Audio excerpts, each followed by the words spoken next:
Esdras chapitre 9. Cela fait, les chefs se sont approchés de moi en disant: Le peuple d'Israël, les prêtres et les Lévites ne se sont pas séparés des populations installées dans la région. Ils imitent leurs pratiques abominables, oui, celles des Cananéens, des Hittites, des Phéréziens, des Jébusiens, des Ammonites, des Moabites, des Égyptiens et des Amoréens. En effet, ils ont pris certaines de leurs filles comme femmes pour eux et pour leurs fils.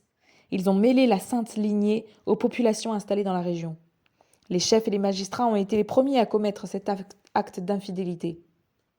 À cette nouvelle, j'ai déchiré mes vêtements et mon manteau. Je me suis arraché les cheveux et la barbe, et je me suis assis, accablé. À mes côtés se sont rassemblés tous ceux qui tremblaient devant les paroles prononcées par le Dieu d'Israël contre l'infidélité des exilés. Pour ma part, je suis resté assis, accablé, jusqu'à l'offrande du soir. Puis, au moment de l'offrande du soir, j'ai abandonné mon attitude d'humiliation, tout en gardant mes vêtements et mon manteau déchiré. Je suis tombé à genoux et tendu les mains vers l'Éternel mon Dieu, et j'ai dit: Mon Dieu, je suis dans la confusion. J'ai honte, mon Dieu, de lever le visage vers toi, car nos fautes sont nombreuses au point de nous submerger, et notre culpabilité est si grande qu'elle atteint le ciel. Depuis l'époque de nos ancêtres et jusqu'à aujourd'hui, nous avons été grandement coupables, et c'est à cause de nos fautes que nous avons été livrés, nous, nos rois et nos prêtres, à la domination des rois étrangers, à l'épée, à la déportation, au pillage, à une honte pareille à celle qui couvre aujourd'hui notre visage.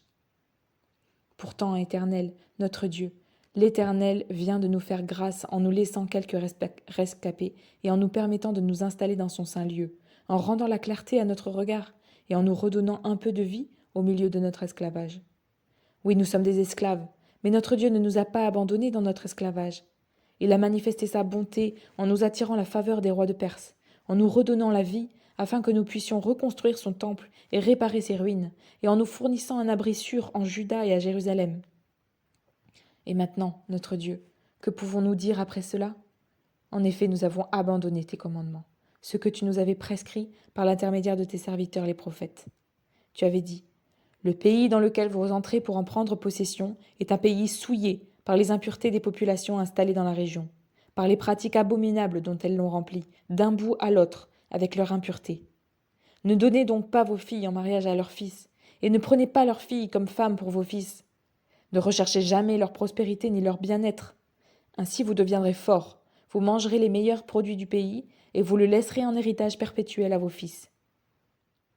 Après tout ce qui nous est arrivé à cause de nos mauvaises actions et de notre grande culpabilité, et même si toi, notre Dieu, tu ne nous as pas punis avec toute la sévérité que méritaient nos fautes, et nous as accordé ces rescapés, allons-nous recommencer à violer tes commandements et à nous allier par mariage avec des peuples capables de pratiques aussi abominables?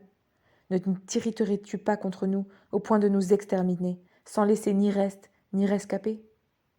Éternel, Dieu d'Israël, tu es juste, car nous ne sommes plus aujourd'hui qu'un reste de rescapés. Nous voici devant toi, avec notre culpabilité, alors que nous ne devrions pas pouvoir nous tenir ainsi devant toi.